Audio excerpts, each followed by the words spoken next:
hirap ang mga pasahero sa Hagnaya Port dahil nalulubog ito sa tubig tuwing high tide. At live mula sa Cebu City, naa sa frontline ning balita, si John Aroa ng News 5 Visayas. John, maayong buntag. Andre, parang maagang nagpinitensya ang mga pasahero sa Hagnaya Port sa San Remigio, Cebu. Lubog sa dagat ang pantalan kaya ang ilang motorista kinailangan pang ipabuhat ang kanilang mga motorsiklo. Sa cellphone video na kuha ng isang pasahero, kita ang laki ng tubig na umabot sa pantalan ng Hagnaya. Pahirapan tuloy ang pagbaba at pagsampa ng mga sasakyan.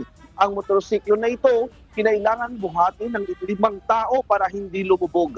Posibleng kalawangin kasi ito pag nabasa ng tubig alat ang mga sasakyan. Pero ang ibang motorista walang magawa kundi sumuong sa pantalan na lubog sa dagat. Nangyayari ito tuwing high tide. Isa sa pinakaabalang pantalan sa Cebu ang Hagnaya Port tuwing Semana Santa dahil sa dami ng mga bakasyonista. Ang mga biyahe rito sa Hagnaya Port ay papuntang Bantayan Island. Napinsala rin kasi ang pantalan mula sa malakas na lindol noong nakaraang taon kaya kailangan raw itong isaayos. Sa Pier 1 naman ng Cebu City, unti-unti na rin dumarating ang mga pasahero pauwi ng probinsya. Umaari naman ang ilan sa taas singil sa pamasahe. Ang dating 800 pesos na pamasahe papuntang Southern Leyte, ngayon nasa 1,320 pesos na. Para sa mga magbabakasyon sa Bantayan Island, nagmahal na rin ang pamasahe. Mula sa 320 pesos umabot na ngayon sa 370 hanggang 396 pesos.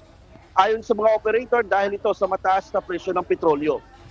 Andre, dito sa Cebu South Bus Terminal, isa sa pinakamalaking terminal dito sa Cebu, hindi pa gaano karami ang mga pasahero ngayon.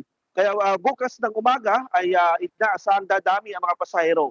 Nasa higit 20 o hanggang sa 30,000 mga pasahero ang posibleng dumagsa rito sa terminal ngayong Semana Santa. Andre.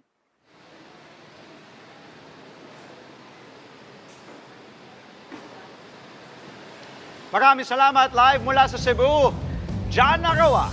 Mga kapatid, Andre Felix po, manatiling may alam pagdating sa mga mahalagang balita sa loob at labas ng bansa. Mag-follow at mag-subscribe na po sa social media pages ng News 5.